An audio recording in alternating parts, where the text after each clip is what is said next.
혈관의 좁아진 부위와 실제 기능상의 문제가 확인되면은 좁아진 혈관을 확장하고 유지하기 위해 풍선이 달린 관을 관상동맥까지 집어넣고 혈관을 부풀리면 혈관 내경이 넓어지게 되는데요.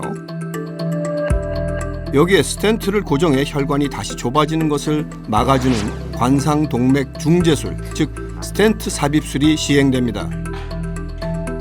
이때 환자의 의식과 통증을 수시로 체크하며 시술을 진행하게 되는데요.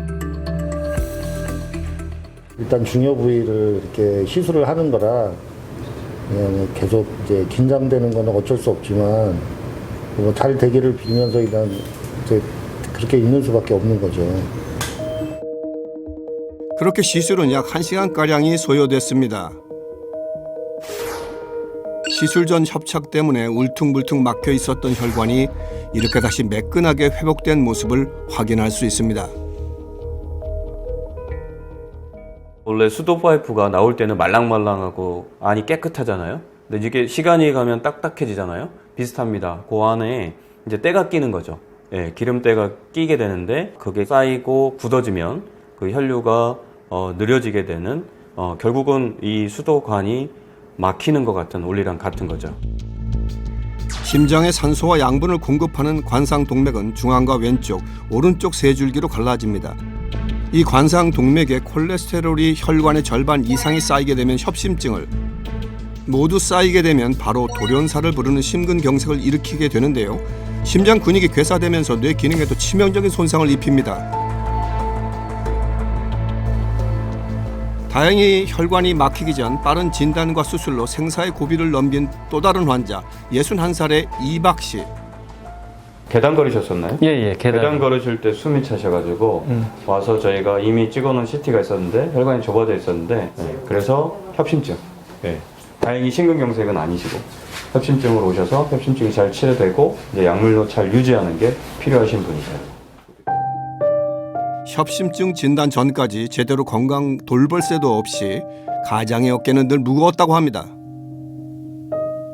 제 직업이 기존에 다니던 데가 전쟁의 전쟁, 승진 전쟁도 있고 직원들 간에도 전쟁도 있고 또 뭐 실적 전쟁도 있고 뭐 전쟁에서 살아가는 거죠 뭐. 그러니까 스트레스 많이 받는 거죠 뭐. 거기에 또 밀리면은 내 급여가 줄고 내 연봉이 줄고 또 대기발령 날 수도 있고 그러니까 거기 살기 위해서 살아간 거지 뭐. 새벽 6시부터 저녁 10시까지 일하고. 과도한 업무로 인해 쌓일 대로 쌓인 스트레스. 그가 스트레스를 푸는 유일한 방법은 흡연이었다고 하는데요. 이전으로 돌아가 보면 이 환자는 고지혈증이 있었어요. 근데 치료하지 않았죠. 그 다음에 당뇨도 심하진 않았지만 치료하지 않았어요. 그래서 이렇게 고지혈, 당뇨, 그 다음에 복부비만, 지방간 이런 통틀어서 저희가 대사증후군이라고 하는데 이러한 동맥경화반을 일으키게 하는 근본 원인 중에 하나인 거죠. 협심증으로 결국 좁아진 혈관 내경을 넓히는 스텐트 시술을 받았습니다. 기분 좋고 관리를 철저히 해야겠다. 약 잘 먹고 운동 열심히 하고 그래서 내 건강은 내가 지켜야겠다. 기존에 그렇게 건강에 대해서 별로 크게 신경 안 썼는데 이번에 다시 한번 느끼게 됐습니다. 여기 혈관 문제로 상상하고 싶지 않은 끔찍한 경험을 했다는 한 여성. 그녀에게는 어떤 일이 있었던 걸까요? 얼마 전에요. 몸이 갑자기 마비가 오고 말도 어두워지고 몸에 감각도 없고 그러다가 그 자리에서 제가 쓰러졌어요. 진단명은 일과성 뇌허혈 발작, 미니 뇌졸중이었습니다. 쓰러진 순간 온몸이 마비돼 손가락 하나 꼼짝할 수 없었던 상황. 단 5분의 시간이었지만 평생 잊지 못할 공포로 남았습니다. 그때 그 심정은 말할 수도 없죠. 제가 이러다가 죽나 싶기도 하고 뭐 이렇게 식물인간 되는가 싶기도 하고 막 오만 생각이 다 들면서 이러면 안 되지 하고 너무너무 놀랐어요. 이거를 정말 경험해보지 않은 사람은 정말 제 심정은 아마 모를 거예요. 그날 이후 늘 불안감을 떨칠 수 없다는 이숙정 씨. 절도하신 이유가 머리로 가는 피가 일시적으로 그 혈전 때문에 절도하신 거죠. 네, 오늘 심장 초음파를 하셨어요. 그래서 보시면 요거를 봤는데 피떡지가 있는 부분이 여기 부분이에요. 이게 보통 요만하거든요. 좀 커져 있죠. 예, 이게 부정맥 때문에 그런 거예요. 여기 안에 피떡지가 생기지 않게 있더라도 넘어가더라도 피떡지가 작게 걸리지 않게 그게 하는 게 치료 목표인 것 같아요. 네, 들어가시죠. 안녕하세요. 네.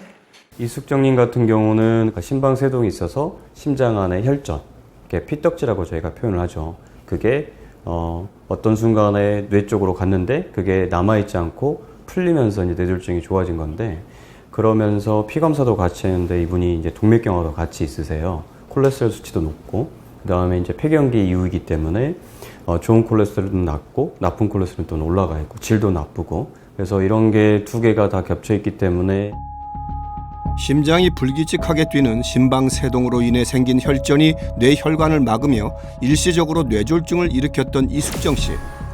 문제는 언제 다시 찾아올지 모르는 뇌졸중의 재발 위험입니다.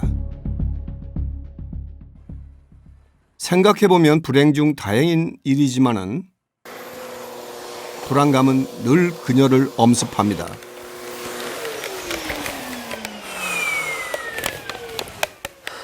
바로 어느 순간 갑자기 찾아오는 가슴 통증 때문인데요. 가끔 막 가슴이 답답하고 막 숨이 차고 힘들고 막 쓰러질 것 같이 막 이렇게 한 번씩 막 이렇게 짜릿짜릿하면서도 막 통증이 올 때가 있어요. 처음 혈관 건강에 이상 신호가 찾아온 건 3년 전. 돌이켜보면 그녀의 몸은 여러 차례 경고를 보내왔습니다. 하지만 대수롭지 않게 넘겨왔던 것이 문제였는데요. 바쁘다는 핑계로 군것질과 믹스커피를 달고 지냈던 이숙정 씨. 언젠가부터 잠을 자려고 누우면 가슴이 조여오는 답답한 증상 때문에 밤잠을 설치는 일도 잦았습니다.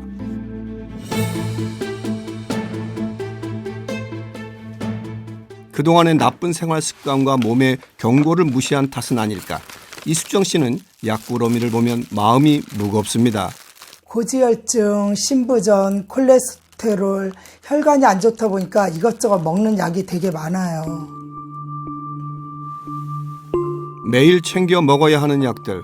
하지만 부작용도 한둘이 아닙니다. 약을 많이 먹다 보니까 어지럽고 막 힘들긴 한데 그래도 약을 뺄 수가 없다고 하시더라고요. 건강이 어떻게 될지 몰라가지고. 그래서 약을 한 3년 동안 먹다 보니까 일상생활이 힘들고 속이 많이 상하죠. 이들의 심내혈관 질환을 부른 원인은 바로 이상지질혈증 때문입니다. 우리 혈액 속에는 콜레스테롤, 중성지방, 인지질 등 다양한 지질이 존재하는데요. 우리 몸을 건강하게 유지시키는 중요한 성분입니다. 이 중 콜레스테롤은 세포를 구성하는 주요 성분으로 혈관을 통해 체내로 운반되어야 하는데, 이때 운반체 역할을 하는 것이 우리가 알고 있는 LDL과 HDL 콜레스테롤입니다.